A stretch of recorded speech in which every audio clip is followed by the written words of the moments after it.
नमस्कार दोस्तों। आखिर क्या है बाबा के पर्चों का राज? किसी को बिना देखे ही बाबा कैसे किसी का पर्चा बना देते हैं और पर्चे में लिखी बातें सच भी होती है। यह सब जानने के लिए न्यूज़ रिपोर्टर के एक ग्रुप ने वहां पर 7 दिन बिताए, वो भी सादे कपड़ों में, ना कोई कैमरा ना ही कोई रिपोर्टिंग। सबसे पहले उन्हें चंदू नाम के एक बच्चे से बात की। सैकड़ों माता पिता को इस बच्चे में एक उम्मीद दिखती है। दूर दूर से अपने बच्चों की ज़िंदगी के लिए आए माँ बाप इसे देखते हैं और उसे ऐसे देखते हैं जैसे उनका बच्चा भी यहाँ के चमत्कारों से चंदू की तरह चलने और बोलने लगेगा। धाम के लोगों का कहना है जो चंदू बचपन से बोल और चल नहीं पाता था, वह अब बोलने और चलने लगा है। इसके आगे पता चला कि छतरपुर रेलवे स्टेशन के बाहर आ रहा 10 में से हर 8वां आदमी बागेश्वर धाम जा रहा है। उत्तराखंड से लेकर हैदराबाद तक के पढ़े लिखे युवा भी यहाँ पहुँच रहे हैं। आस्था पर इतना विश्वास है कि तर्क की बातें कम लगती है। हाईवे से बागेश्वर धाम वाले जो गढ़ा गांव है उसके रास्ते पर देखा है कि कोई रेंगता हुआ जा रहा है, कोई लेटता हुआ जा रहा है। बस इन लोगों का यही कहना है कि बागेश्वर धाम के पास अर्जी लगानी है। यहाँ पर ज़्यादातर लोग वही है जो डॉक्टरों और अस्पतालों से हारे हुए हैं।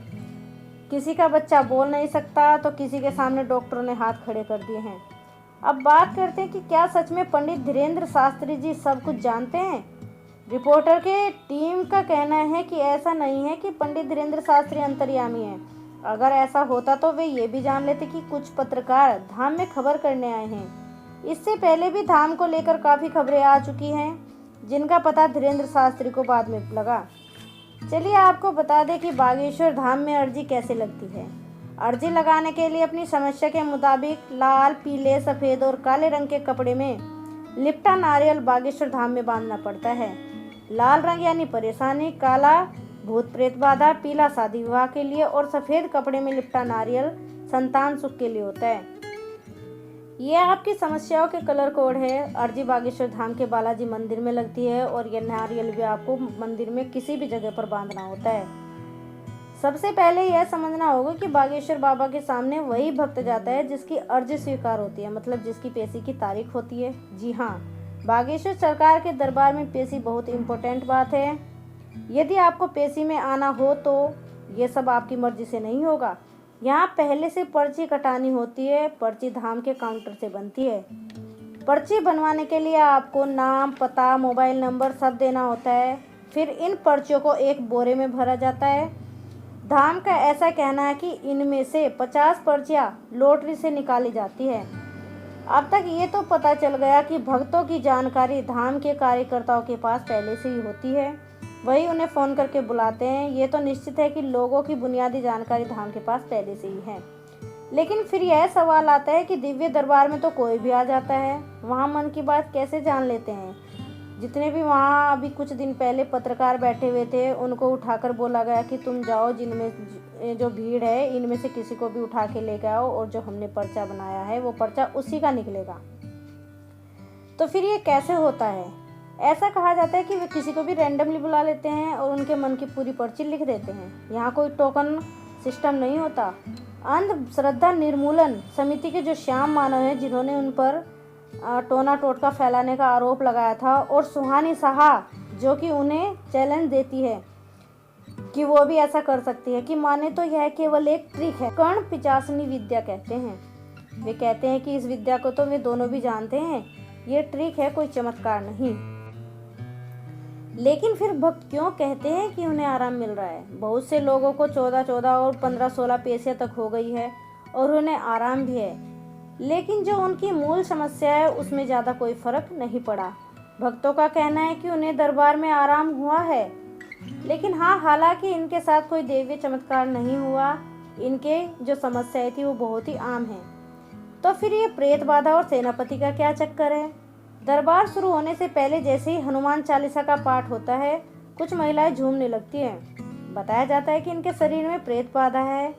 पंडित धीरेन्द्र शास्त्री सेनापति को इनका इलाज करने को कहते हैं, तो उसके कुछ देर बाद ये प्रेत वाले जितने भी लोग होते हैं वो सब शांत हो जाते हैं। ये भी एक रहस्य ही बना हुआ है।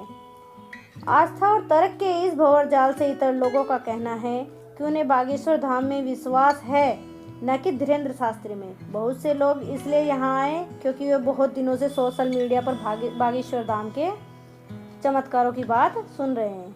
बहुत से ऐसे सवाल हैं जिनका जवाब जांच पड़ताल के दौरान जो रिपोर्टिंग टीम वहां पर आई थी बागेश्वर धाम में, वो उन सवालों के जवाब नहीं ढूंढ पाई।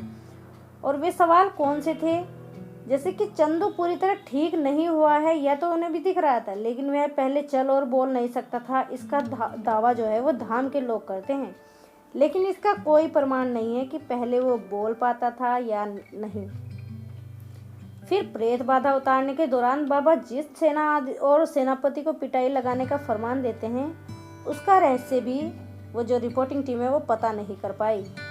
बाबा किसी के मन की बात पढ़ लेने को ही चमत्कार कहते हैं। वे बार बार जोर देते हैं कि देखिए, हमने इनकी परेशानी पहले से ही समझ ली, क्योंकि वो पर्चे पर भी उस परेशानी को लिख देते हैं। इस बात का भी पूरा सच अभी तक नहीं पता चल पाया कि इसके पीछे कोई ट्रिक है, दिव्य शक्ति है या फिर क्या है।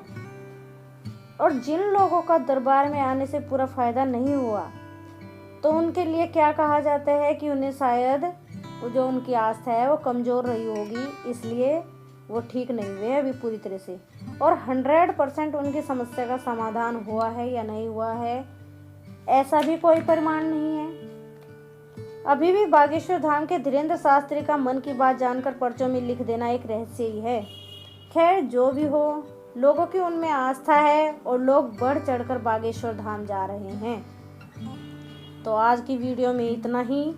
आगे की रोचक जानकारी के लिए प्लीज़ हमारे चैनल को सब्सक्राइब करें, लाइक करें और कमेंट जरूर करें। धन्यवाद।